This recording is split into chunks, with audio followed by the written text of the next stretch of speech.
യേശുക്രിസ്തുവിൽ ഏറ്റവും സ്നേഹം നിറഞ്ഞ സഹോദരി സഹോദരന്മാരെ, ഉദ്ധിതനായ ക്രിസ്തുവിനെ അനുസ്മരിച്ചുകൊണ്ട് നാം ഉയർപ്പുകാലം 6-ാം ആഴ്ചയിലേക്ക് പ്രവേശിച്ചിരിക്കുകയാണ്. ഉദ്ധാനത്തിന്റെ മാനീയ ഫലങ്ങൾ ചൂടി സഭ യാത്ര ചെയ്യുമ്പോൾ ഈ ആഴ്ചത്തെ വിചിന്തനത്തിനായി തിരുസഭാ മാതാവ് നമുക്ക് നൽകുന്ന തിരുവചന ഭാഗങ്ങൾ ഏറെ ശ്രദ്ധേയമാണ്. ഭൂമിയുടെ എല്ലാ അതിർത്തികളും നമ്മുടെ ദൈവത്തിൽ നിന്നുള്ള രക്ഷ കാണുമെന്ന് യേശയ്യാ പ്രവാചകന്റെ പുസ്തകത്തിൽ നിന്നുള്ള ആദ്യ വായനയിൽ ദൈവം ഓർമ്മിപ്പിക്കുകയാണ്. രണ്ടാമത്തെ വായനയായ അപ്പസ്തോല പ്രവർത്തനങ്ങളിൽ നിന്ന് നാം ഓർമ്മിക്കേണ്ടതും വിശ്വസിക്കേണ്ടതുമായ ഒരു കാര്യം ഇതാണ്: ദൈവം സകലതും വിശുദ്ധീകരിച്ചിരിക്കുന്നു. തുടർന്ന് യേശു ക്രിസ്തുവിൽ എല്ലാവരും ഒന്നാണ് എന്നും എല്ലാം ക്രിസ്തുവിൽ സമന്വയിക്കപ്പെട്ടിരിക്കുന്നുവെന്നും വിശുദ്ധ പൗലോസ് ശ്ലീഹ എഫേസുകാർക്കുള്ള ലേഖനത്തിൽ വ്യക്തമാക്കുന്നു. അവർക്ക് വേണ്ടി മാത്രമല്ല, അവരുടെ വചനം മൂലം എന്നിൽ വിശ്വസിക്കുന്നവർക്ക് വേണ്ടി കൂടിയാണ് ഞാൻ പ്രാർത്ഥിക്കുന്നത് എന്ന് പറഞ്ഞുകൊണ്ട് ശിഷ്യന്മാർക്ക് വേണ്ടി പ്രാർത്ഥിക്കുന്ന ക്രിസ്തുവിനെയാണ് നാം സുവിശേഷത്തിൽ കണ്ടുമുട്ടുക. ഇന്നത്തെ ദൈവവചന വായനകളിൽ ഉടനീളം നമ്മുടെ വിചിന്തനത്തിനും വിശ്വാസ ജീവിതത്തിൽ പ്രാവർത്തികമാക്കേണ്ട ഐക്യത്തെക്കുറിച്ച് ദൈവം നമ്മെ ഓർമ്മിപ്പിക്കുകയാണ്.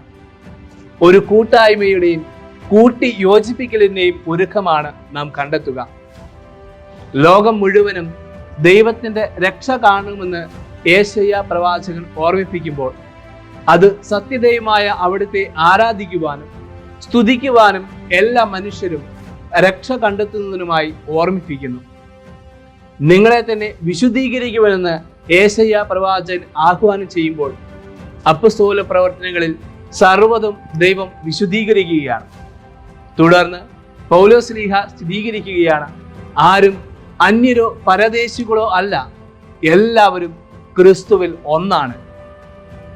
സുവിശേഷത്തിൽ ദൈവത്തിൽ ഒന്നായിരിക്കുന്നതിനെ പറ്റി ക്രിസ്തു നമ്മെ ഓർമ്മിപ്പിക്കുന്നത് അവിടുന്ന് പിതാവുമായുള്ള ബന്ധം കാണിച്ചു തന്നുകൊണ്ടാണ്. ഐക്യത്തിന്റെ തീവ്രത വ്യക്തമാക്കുന്ന ഭാഗങ്ങളാണ് സുവിശേഷത്തിൽ നാം കാണുക. യോഹന്നാന്റെ സുവിശേഷം 17-ാം അധ്യായം 21 മുതലുള്ള ആദ്യ 3 വാക്യങ്ങളിൽ എടുത്തു പറയുന്നത് ഇപ്രകാരമാണ്. ആദ്യം പറയുക, അവരെല്ലാവരും ഒന്നായിരിക്കട്ടെ എന്ന്. രണ്ടാമതായി, നമ്മൾ ഒന്നായിരിക്കുന്നത് പോലെ അവരും ഒന്നായിരിക്കട്ടെ എന്ന്. ഒടുവിലായി, അവർ പൂർണ്ണമായും ഒന്നാകട്ടെ എന്ന് പറയുന്നു.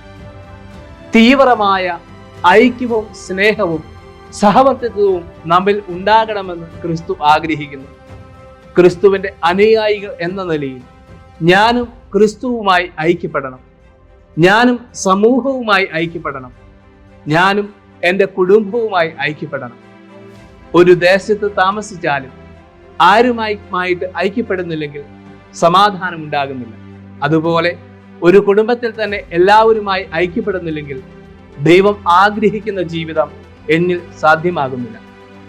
ക്രിസ്തുവുമായി ഐക്യപ്പെടുമ്പോൾ മറ്റെല്ലാവരുമായി ഐക്യപ്പെടൽ എളുപ്പമാകും. ക്രിസ്തുവിനോടുള്ള ഐക്യപ്പെടലിന്റെ ആദ്യഘട്ടം അനുസരണമാണ്. ഫലവത്തായ അനുസരണത്തിലൂടെ നമ്മുടെ ജീവിതം ക്രിസ്തുവിന് ഐക്യപ്പെടുന്നതായിത്തീരുന്നു.